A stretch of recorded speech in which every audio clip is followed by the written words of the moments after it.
I couldn't handle it anymore. "I want to go to Mommy," my 8-year-old granddaughter begged, her voice weak, her eyes hollow, and her tiny body frail. I found her chained in the storage shed where I had gone to sort through my daughter's belongings. "Sweetheart, aren't you lost?" "Your mommy, she's not here anymore," I whispered, trying to hold back the tears. I wanted to comfort her, but the pain of losing my daughter was too fresh, too raw. I wanted to see my daughter too, to feel her warmth, to hear her voice again. As my granddaughter repeated, "I want to go to Mommy," over and over, I felt my heart shatter. Tears streamed down my face uncontrollably. In a moment of utter despair, I made a decision. "All right then, shall we go to the other side together?" I asked, consumed by grief. But just as I placed my trembling hands around my granddaughter's fragile neck, something familiar caught my eye. A memory flashed before me, a truth I had long buried. I froze, my heart pounding. In that instant, I vowed to seek revenge.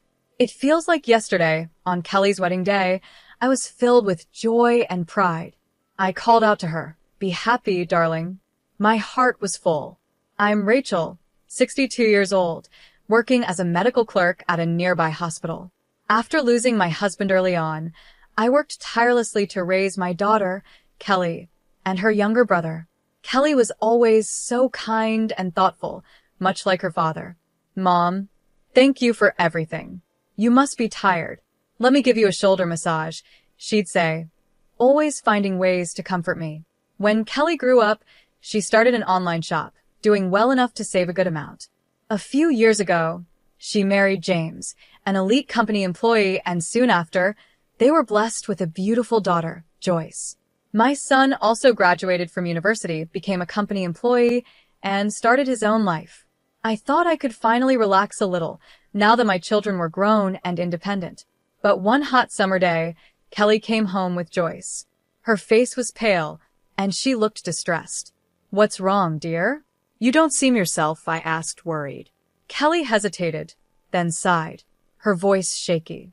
"It might just be my imagination, but I feel like James has been acting cold towards me lately," she admitted.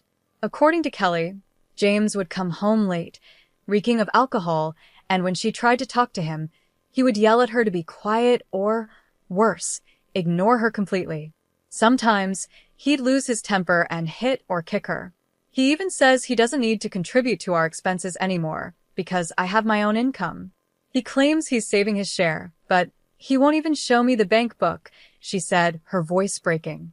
"That's troubling," I responded, my heart sinking. "I wonder what's gotten into James. It must be hard for you." Kelly bit her lip, her eyes welling up with tears.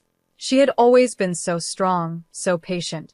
Seeing her like this, so broken, hurt me deeply. My daughter was suffering, and I felt helpless. But things would soon take a turn, and the pain would turn into a resolve I never imagined having. A resolve for revenge that would burn brighter than my grief. I gently said to her, "Why don't you try living apart from him for a while? If you want a divorce, you can always come back home. You and Joyce will be safe here." But my daughter didn't agree. "Thank you, Mom, but I think I'll give it a little more time," she said, her voice tired but determined. "Talking to you has helped me feel a bit better. I'm okay, really. I just can't make any quick decisions with Joyce to think about." She forced a smile, trying to reassure me, even though her eyes betrayed her worry. "Besides, James used to be kind. Maybe if I try harder, he'll go back to how he was before. I'll give it a bit more effort," she added, her voice trailing off. With that, Kelly left with Joyce, looking lonelier than ever. If only I had taken her concerns more seriously that day, maybe things would have turned out differently. That decision would haunt me forever. A month later, I received a sudden phone call from James. His voice was cold and matter-of-fact. "Kelly is gone," he said flatly. "What do you mean, gone?" "That can't be true," I shouted, unable to process the words. James claimed that Kelly had taken her own life by jumping into a waterfall, and she had taken Joyce with her. He mentioned a supposed suicide note, typed on her computer, saying, "I've lost confidence in living. I'm leaving with Joyce." I was in shock. My beautiful, kind daughter gone. But before I could even react, James's words cut me deeper. I lost my daughter because of Kelly. What are you going to do about it? His tone was accusatory, filled with bitterness. What do you mean? I stammered, barely able to speak through my grief. This is your fault, he snapped. Kelly became this way because of how you raised her. She turned into such a terrible woman, dragging her own child into this. Isn't that on you? My heart stopped. How could he blame me for this? My mind reeled from the shock of losing Kelly, and now James was accusing me of being responsible. If only you hadn't raised her like that, James continued, his face twisted with anger. And to make things worse, Joyce's body hasn't even been found. I don't care about Kelly, but my daughter Joyce, I just want her back. The pain of his words was unbearable. And then, as if to add insult to injury, he told me something even more horrifying. He had already cremated Kelly in a private funeral and scattered her ashes at sea, all without telling me. It would have looked bad to the public if people knew, he said coldly. How could you do that? I screamed, pushed to the edge of despair. I didn't even get to say goodbye, to see my daughter one last time. The grief and helplessness overwhelmed me. I couldn't eat, couldn't sleep, couldn't focus on anything. I took a leave of absence from work, but even then, the pain wouldn't stop. Every day and night, the images of Kelly and Joyce haunted me. The tears wouldn't stop flowing. 2 weeks later, James called again. This time, his voice was filled with impatience. I need to move on, so I'm going to start sorting through Kelly's things. I'm throwing everything away. The thought of him discarding her belongings like they meant nothing tore at my heart. I couldn't let that happen. Please wait, I interrupted, my voice trembling. Let me do it. Please let me go through her things. James didn't argue. He simply hung up, leaving me to pick up the shattered pieces of my heart once again. I wasn't there for my daughter's final moments, but at the very least, I wanted to be the one to take care of her belongings. James wasn't happy with my request, but I couldn't back down. It was far too soon, only a week after her death, to start sorting through her things. It didn't feel right, and I had a nagging feeling inside me. My daughter had come to me when she was struggling, and I couldn't fully trust James's intentions. I needed to see for myself if there were any clues or explanations about what had really happened. Unable to sit still, I went to my daughter's house the next evening. I couldn't reach James on the phone, so I decided to wait outside.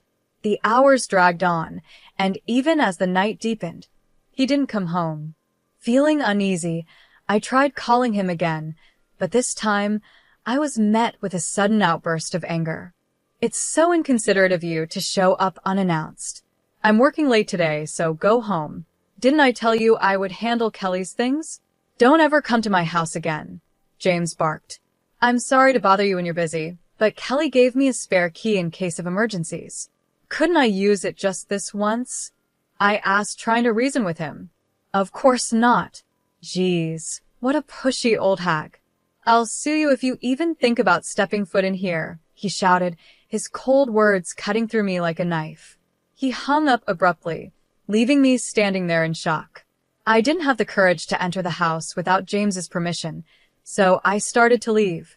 But then, something strange caught my attention, a foul smell, like rotting garbage, coming from the backyard. An unsettling feeling washed over me. What could that be? I followed the smell to the storage shed behind the house.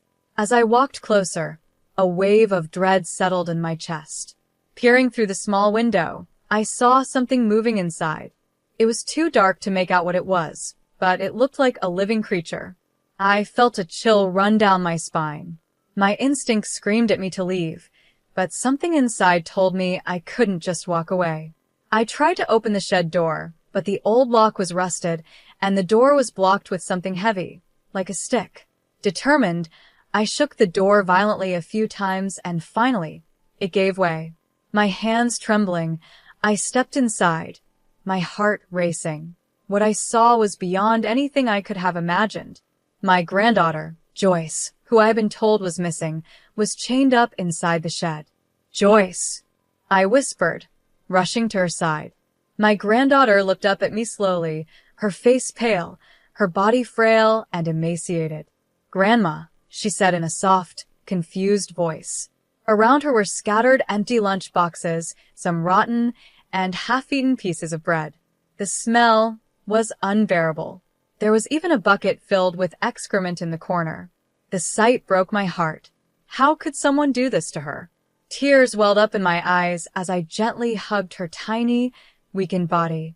But Joyce, with her hollow eyes and fragile frame, didn't hug me back.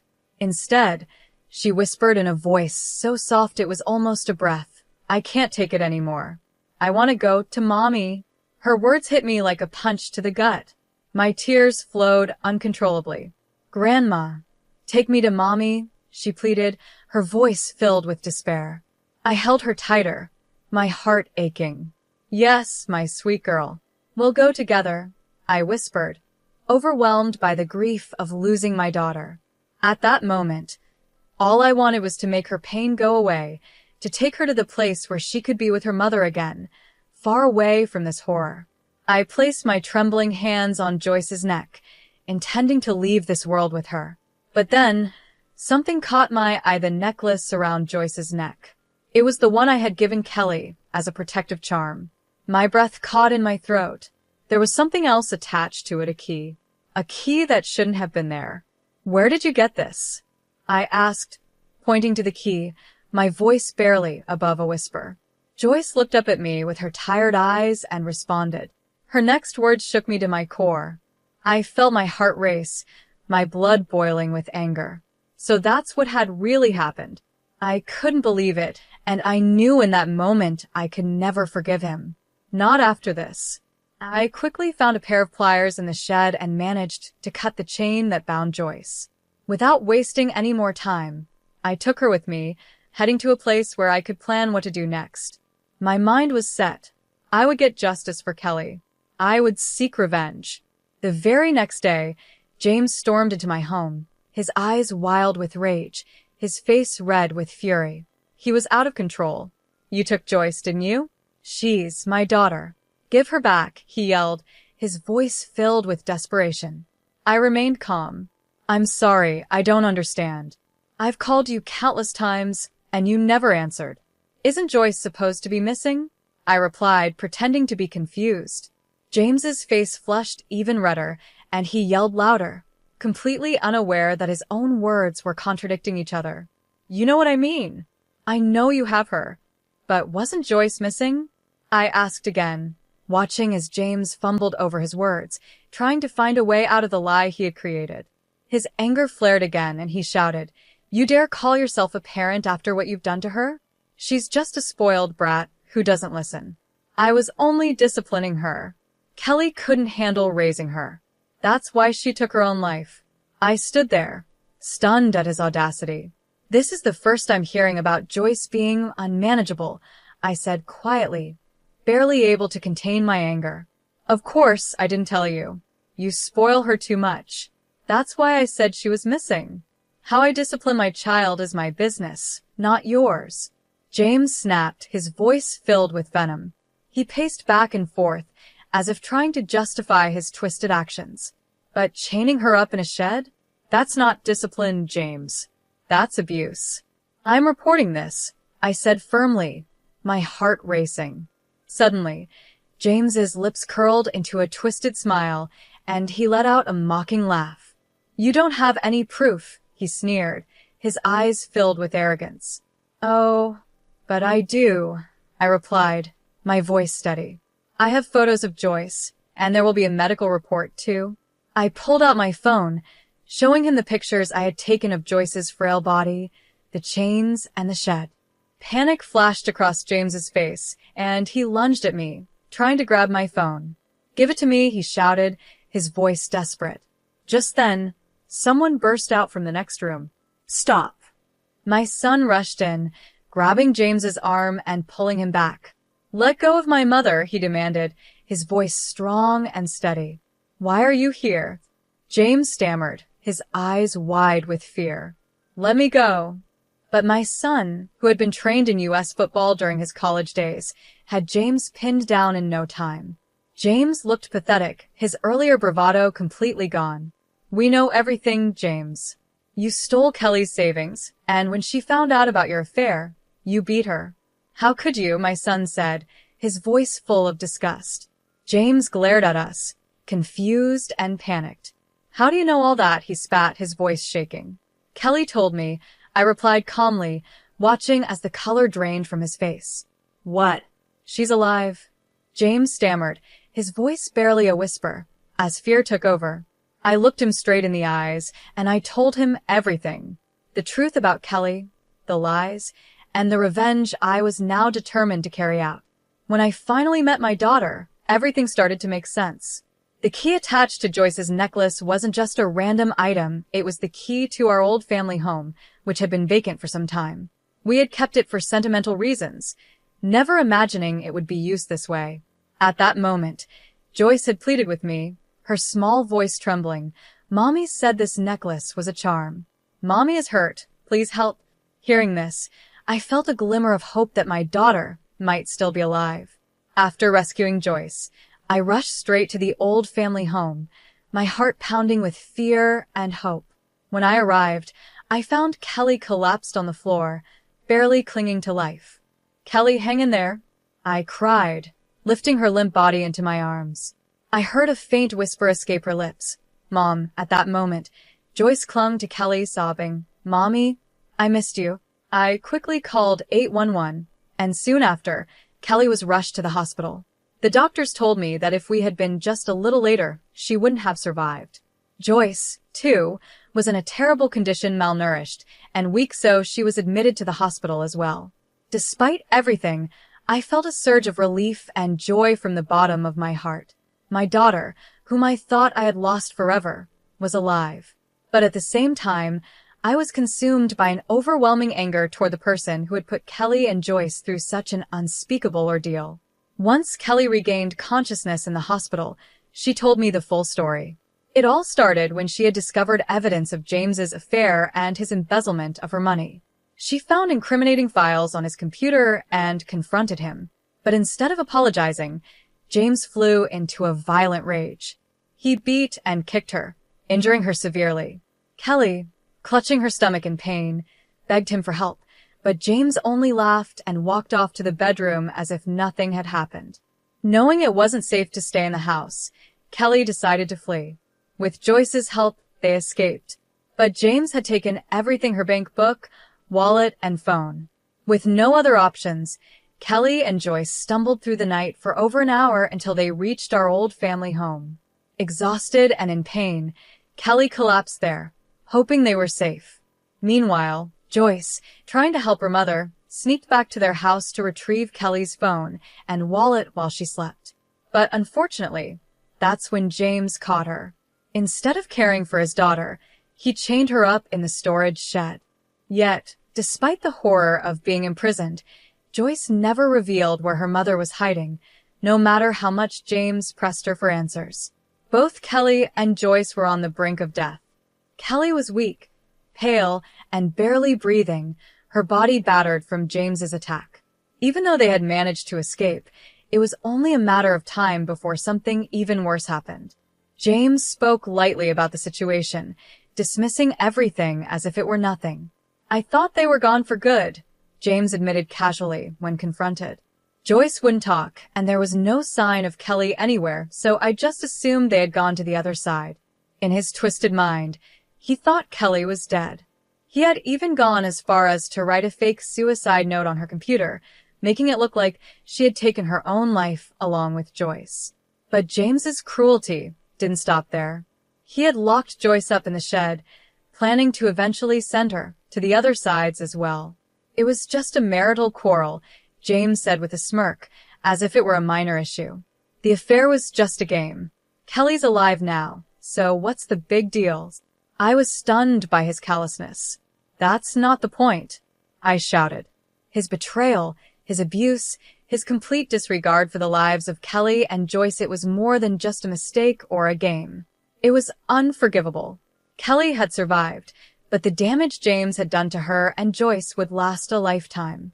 The thought of how close I had come to losing both of them haunted me, but now I knew the truth, and I would make sure James faced the consequences for his cruelty. I'm recording this conversation, and I'm going to report everything to the police, I said firmly. As soon as James heard the word police, his whole demeanor shifted. Panic spread across his face, and he dropped to his knees, begging for forgiveness. Please, I'm sorry. I'll break up with the woman I've been seeing, and I'll be kind to Kelly from now on. Just please, don't call the police, he pleaded, his sudden change of attitude astounding. I can't believe anything you say anymore, I replied, my voice steady. When I refused to accept his empty promises, James grabbed onto my arm, trying to stop me. If I get arrested, Joyce will be left without a father. Is that what you want? He asked, his eyes filling with fake tears, desperately trying to manipulate me. I pulled my arm free from his grip. She'll be better off without a father like you, I said coldly, unwilling to let him play on my emotions any longer. At that moment, the police arrived. They quickly handcuffed James and took him away, his face full of despair. His days of terrorizing my daughter and granddaughter were finally over. After everything, Kelly divorced James. He was sentenced to prison, and the conviction caused him to be fired from his job. Kelly took legal action, demanding $3,000 for the savings he had stolen, $60,000 in damages for the affair and the injuries he caused her, and $280,000 in child support for Joyce. She also sought $210,000 in damages from James's mistress. As it turned out, James had planned to live with his mistress, but to her, it was only a fling. She had no intention of staying with him long term. When James's parents learned about what he had done, they were horrified. They came to Kelly, apologized for their son's actions, and sold some of their land to help cover the money James owed. They made it clear that James would have to work to pay them back once he was released from prison. Even after his release, James's life would be full of hardships. He had lost everything: his family, his job, and his reputation. Meanwhile, Kelly and Joyce, now fully recovered, moved back in with me. Kelly has started working again and is living a peaceful, happy life. Seeing her and Joyce thriving fills me with joy and energy, and I do everything I can to support them both. Together, we've rebuilt our lives, and I'm so grateful to have them by my side. We are finally free from the pain James caused, and we're living each day with hope for a better future.